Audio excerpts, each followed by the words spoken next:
Now, after a pattern of rigged elections and disruptive campaign violence in Nigeria over many years, can we expect the off-season governorship elections coming up on Saturday to be free and fair? Well, many voters will be forgiven if they think their votes may once again not count. And as of yet, it's not clear how much voter apathy there might be on Saturday. But while the question of a hitch-free election shall remain unanswered for now, the tense environment leading up to the polls hasn't been made any less fraught by the news from Imo State that the Labour Party's Ethan Achonu and the APC's Hope Uzodimma failed to join other governorship candidates in the state in signing a peace accord aimed at avoiding violence and bloodshed. In fact, some have expressed alarm at their absence. Then there's also the issue of the resident electoral commissioner there, Professor Sylvia Agu, who seems to have lost the confidence of both the PDP and the Labour Party. So how much is all this likely to fail to reassure an already jittery electorate? Well, for more on this, I'm joined now on the line from Owerri by the Labour Party's deputy governorship candidate in Imo State, Tony Nwulu. Mr. Nwulu, thank you very much indeed for joining us. We appreciate the time. It's the dying days of your campaign. I should even say dying hours of your campaign. So thank you for taking the time to talk to us. Let's start with the latest attempt by the Lamidi Apapa faction of the Labour Party to prevent Ethan Achonu, your principal, from taking part in the governorship elections in Imo State on Saturday. I mean, what's the latest on that? It seems you've got a temporary reprieve till tomorrow, the 10th of November. Thank you, Charles. Good evening, and good evening, Nigerians. Well, it's not really a temporary relief.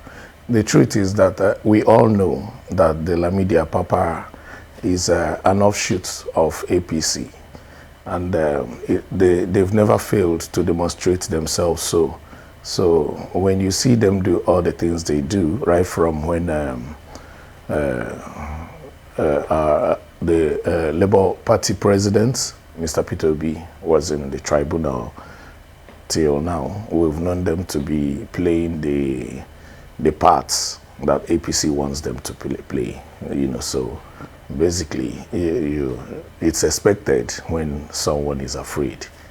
So whatever they are doing, we're not bothered about their antics.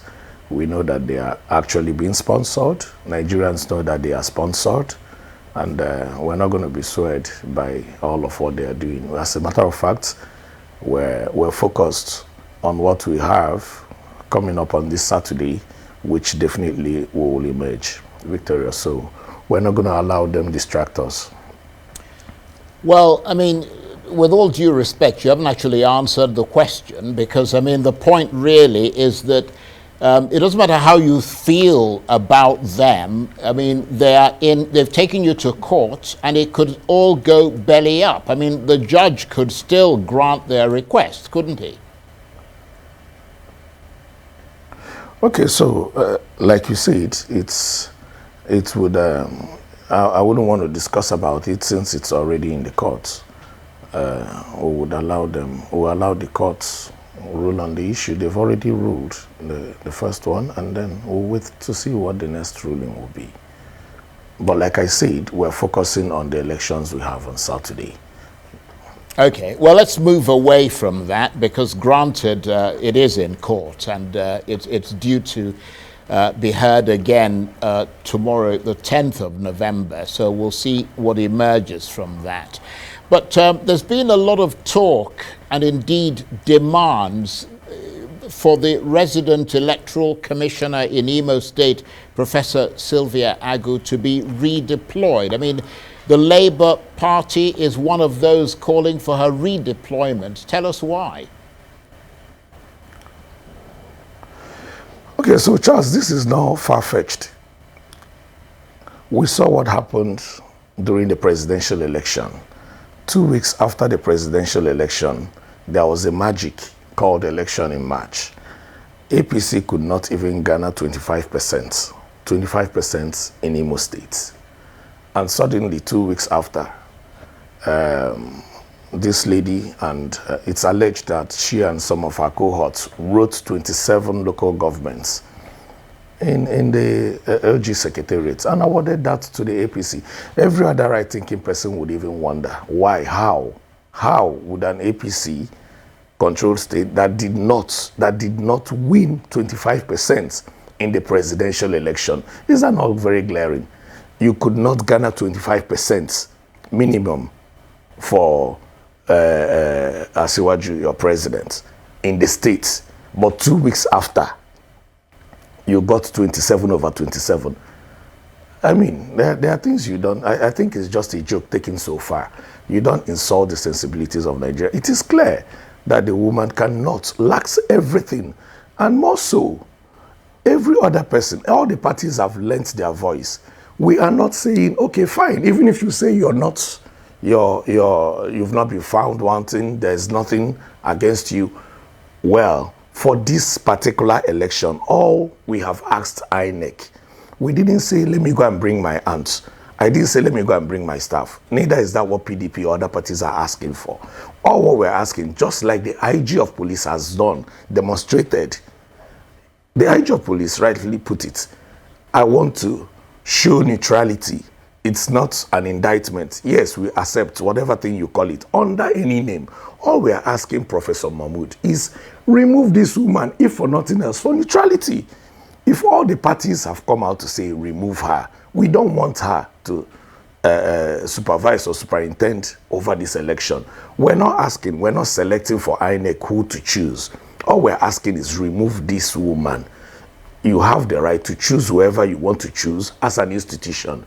But the people are telling you, please remove. So two things are involved here. If all these parties have told Professor Mahmood, remove this woman, and he is not doing it, two things. It's either the prof has gone deaf or the prof is compromised. Either of the both. Two things. We are not going to give you anybody. We are not suggesting anybody. All what we are asking you is, please, Prof, remove this woman, redeploy her. After the election, whatever you want to do, do. But for this election, we have seen what happened during the presidential election. And we're asking you, please, this is a very crucial election. And you don't want it to, you don't want anything to happen that you cannot control. All the parties have come together to pass a vote of no confidence. Right, okay, I'm just going to... Sylvia, go. Right, I'm going to come in there because INEC is obviously refusing to budge. They're saying that your complaints are based on suspicion, not fact. I mean, if the things you're asking for aren't done, what happens on Saturday? How do you see those things affecting the elections? So basically, if Professor Yakubu continues to keep this woman telling Nigerians there are no facts to that, all you can tell a blind is that there is no oil in the soup, not that there's no pepper in the soup. So it is clear, it is glaring that he is compromised. Before this election, all what we are saying, give us any other person but this woman. Select from your own. You have a lot of electoral commissioners. Select from any state. Remove this woman. That's all we've asked him. And I don't think that is anything difficult to ask. Okay, you've not found anything. Behave like the IG has behaved. Just do it for neutrality. Let people believe that, okay, you're showing good faith to the public. After all, this institution is also being funded by taxpayers' money. And everybody has told you, we don't want this woman to do this. So if you're insisting on putting this woman, then you must have more explanations to make to Nigerians and the Imolites especially, that are going to these polls with a whole lot. We are saying simple. Charles, this is very simple. Presidential election results came out 2 weeks after. APC failed woefully in Imo State. Woefully. They could not secure 25%. They could not secure 25%. Fasiwaju in Imo State, 2 weeks after, you're giving 27 over 27 as a reward to the governor. And we're telling you, no, it couldn't have happened. Right. The same people that voted in presidential were all not dead 2 weeks after. Right. So whatever thing that happened, it happened under your watch. And we're saying, no, leave, shift, let another person come in and conduct the elections. Well, I think that's what we're asking for. I think you've made the point that you've essentially lost confidence in her. And it's not just you. As you mentioned, the PDP have also said the same thing. There's still, I suppose, just under 48 hours to go. Let's see what happens. But it doesn't look as if INEC is intending to budge. But talking about things that need to be done to give confidence, not just to the parties, but to the electorate, your Labour Party governorship candidate, Ethan Achonu, was absent at the signing of the peace accord. I mean, that's not a good sign, is it? No, no, that's not true. We had our end of, he had the Okigwe Zonal rally. That was the last rally that was held yesterday. I actually was at the event, but they didn't allow deputies to sign. They said he has to be the governorship candidate. So it wasn't like he wasn't going to go. And I remember the commission, the peace commission said people can come back and sign at any time. So that was what happened. We already had a pre-engagement. And I was asked to represent him, and I was there. I was there with the party chairman, and the party chairman signed on behalf of the party. He was just not there. He couldn't make it. Well, but for everybody that knows Ethan. Yeah, I mean, I know Ethan. I mean, I've had him in the studio a number of times. He is someone who certainly gives the impression of being a peaceful person. But, I mean, I'm told that he can go into the State Commissioner of Police's office to sign it, as you pointed out now. Will he do that? I'm sure when he finds time, he will. Well, I mean, there's not that much time left, is there? That I can assure you.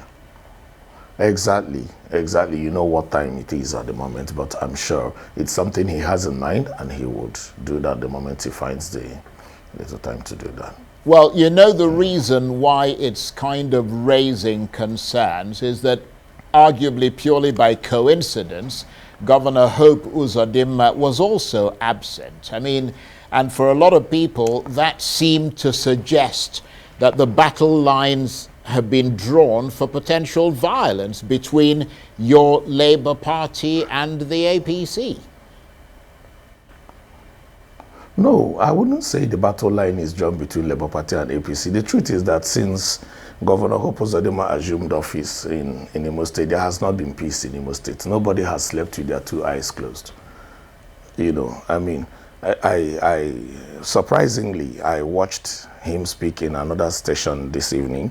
And on that note, I must commend your station for what you do, because it appears like, I wouldn't know, but for a sitting governor, you're reading out your responses from a you know, it shows you've totally lacked everything that shows governance. What are you telling people? They've written something for you to read. And most times, I mean, for most of the things he read out there, I felt he wasn't really living in Imo. And truth be told, he has spent more time in Abuja than he has spent in Imo State. So I think most of the things or the projects he thinks he has done only exist in his head. It's like an illusion, because I don't know where he has done those things. I'm sure he believes he had done them probably in the dreamland. But reality, there is nothing to show anything about government in Imo State. There is no sign. It's funny when you watch a couple of, we know that good video editors can do a lot of things, you know, very good. They can go to Enugu or go to another state, import roads and put it and tell you it's in Imo State. Those things are not true. And I dare, including whoever he was talking to, the interviewer, to come to Imo State and see it. We have roads in Imo State that a pregnant woman would lose pregnancy just plying on those roads. The 305 wards in Imo State has nothing to show that there is any government in Imo State. The 305 wards in Imo State, as I speak to you, Charles, I am telling you, send any of your reporters to come and investigate. You know, when he tells people he's built schools, schools in Imo State are without roofs. Some are outgrown by grass. So when this man tells people, I mean, and funny enough, you're a governor, you're almost coming to the end of your tenure, 4 good years, and you go to rallies and you tell people, I will, I will, I will. Is that what Imolites are expecting to hear from you? People expect you to give a report on what you've done. Let them score you. You should be telling people, I have done this, I have done that, but you still see Governor Hope Uzodinma go to rallies telling people, I will do this, I will build road, I will build schools, I will build hospitals. So what have you done for the 4 good years that you've spent over 800 billion naira of Imo State money? What have you used it for? But then, if I ask that question, it will look as if I'm being unfair to him, because this is also a governor that promised nothing. He didn't campaign. He promised nothing to Imo people. He has done nothing for Imo people, but he has taken away everything from Imo people. Right. And well, for a governor that spends better time, but let me conclude. For a governor that spends more time, as a matter of fact, in Imo State, he's a visiting governor. You know, he's a visiting governor. He spends more time in Abuja than he spends in his home state. We've had governors in this state, and all of them govern the state from the state, including those that we look at and those that we look around and we say, okay, these governors did well. They all govern from their state, but this governor only flies into Imo State. Once he comes in, they turn on the generator in the government house. He spends a couple of hours and they turn it off and he goes back to Abuja. So how would he not come out and tell Imo people all what he's saying? Right. Including, today, Imo is the capital of unemployment. That's the capital of unemployment, right, with over 80% unemployed youth. We're running out of time, and I want to get to a couple of things before we go. One of them is the attacks that the Labour Party experienced. I mean, I understand the road to Saturday is littered with violence and attacks against the Labour Party. Can you shed some light on that? And whether that makes you feel or worry about what's going to happen on Saturday? It's marks of the desperation of the current administration.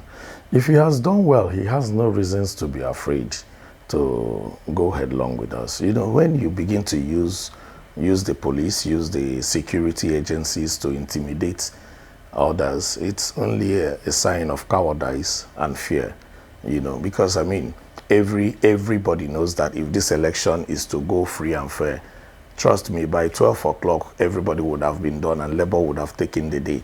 You know, but he's afraid. Yes, they attacked my principle. And why are they doing that? Simply because they know that that is a force to reckon with. If they are not threatened, I mean, remember in 2019, Hope never went to any local government. He was in the hotel because it was convenient for him to find ways to manipulate the result. But this time, he's been calling people, those that he hasn't called for the past how many years. He calls them on the phone and tells them to come and see him in the government house. Of course, they go and he's giving out money. And you're giving the same people that you've not done anything for them in the past 4 years. You just call people. And that brings me to telling you, you see, this election is not much about us and Hope than it is about us and the security agencies. The DIG that was sent is a fine gentleman, Frank Mba, that has shown good qualities so far in the force. And I want to use this opportunity to call him that Imo State does not, should not amount to staining his profession. He should be neutral. We are aware. In fact, the places I was coming out from today, I saw some of those thugs that they intend to clothe in police and army uniforms. I've seen a couple of them move around. This election is between Imolites and the security agencies, and I want to use this opportunity to appeal to the security agencies. Please, We've lost a lot of lives already in Imo State due to bad governance. This could be anybody. And I always tell people, the bullet that kills an APC member, kills a PDP member, kills a Labour Party member. The bullet does not decide which party you belong to. And I've not seen a mortuary that chooses to ask you, I mean, a mortuary attendant that asks anybody, which party do you belong to? I am using this opportunity to please appeal to the security agencies. I'm appealing to their conscience. Please be neutral. Be neutral and help us. More people want a change. You cannot force someone that has not performed for the past 4 years. As a matter of fact, a governor that we did not vote for, we did not elect. We did, nobody voted Hope. Okay. You know, we all know how he came.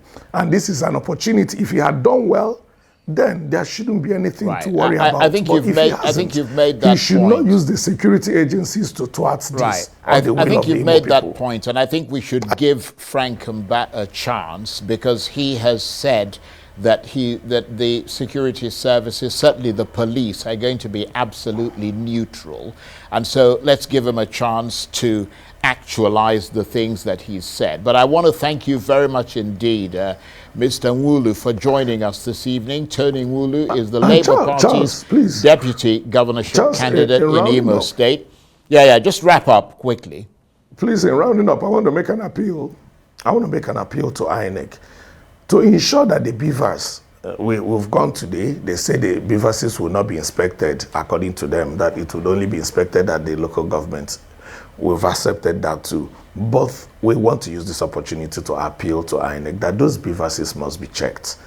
And we're also using this opportunity to call on all good, loving people of democracy to focus on Imo State. A whole lot of things are going on here. But I am sure that come Saturday, we will triumph. Okay, well, you've got a lot of election observers coming to watch, and a lot of people who've been tracking the road to that election. So all we can say is wish you the best of luck, and wish all the other parties the best of luck, and let there be free and fair elections. Mr. Nwulu, thank you very much indeed. And he's the Labour Party's deputy governorship candidate in Imo State, and he was talking to me there from Owerri.